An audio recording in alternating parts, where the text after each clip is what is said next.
नमस्ते। क्या आपने कभी सोचा है कि इतने भारी हवाई जहाज हवा में कैसे उड़ते हैं? आज हम बर्नौली के सिद्धांत के बारे में बात करेंगे, जो इसका रहस्य खोलता है। इस वीडियो में हम जानेंगे कि ये वैज्ञानिक सिद्धांत उड़ान की इस अद्भुत घटना को कैसे संभव बनाता है।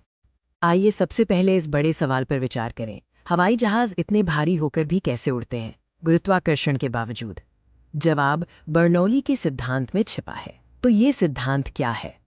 डैनियल बर्नौली द्वारा प्रतिपादित ये सिद्धांत बताता है कि एक बहते हुए तरल पदार्थ, जिसमें हवा भी शामिल है, की गति और उसके दबाव के बीच एक सीधा संबंध होता है।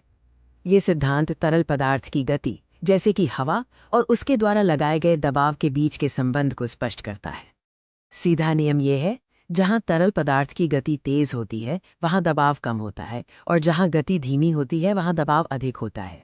अब हम देखते हैं कि हवाई जहाज के पंख एयरफॉइल कैसे इस सिद्धांत का उपयोग करते हैं।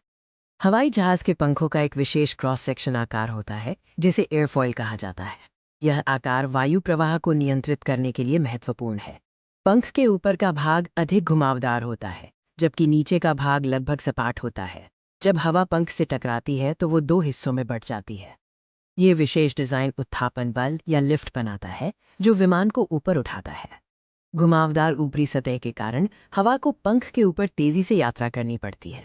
बर्नौली के अनुसार ये तेज गति कम दबाव पैदा करती है। पंख के नीचे की हवा कम दूरी तय करती है, इसलिए वो धीमी गति से चलती है, जिससे वहां अधिक दबाव उत्पन्न होता है।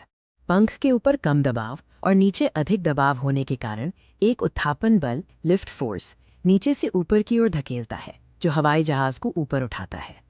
हालांकि बर्नौली का सिद्धांत लिफ्ट को समझाता है, उड़ान को चार बलों के संतुलन की आवश्यकता होती है। ये चार बल हैं: उत्थापन, लिफ्ट, जो ऊपर उठाता है; गुरुत्वाकर्षण, वेट, जो नीचे खींचता है; जोर, थ्रस्ट, जो आगे बढ़ाता है; और खिंचाव, ड्रैग, जो धीमा करता है। उड़ान के लिए इन्हें संतुलित होना चाहिए। तो बर्नौली का सिद्धांत भारी हवाई जहाज़ों को उड़ने में कैसे मदद करता है? इसका संक्षिप्त निष्कर्ष क्या है? बर्नौली का सिद्धांत हमें बताता है कि पंख का विशेष आकार वायु की गति में अंतर पैदा करता है, जिससे दबाव का अंतर और अंततः उत्थापन बल उत्पन्न होता है। अगली बार जब आप हवाई जहाज में उड़ें, तो याद रखें कि आप एक शानदार वैज्ञानिक सिद्धांत के कारण हवा में हैं। देखने के लिए धन्यवाद।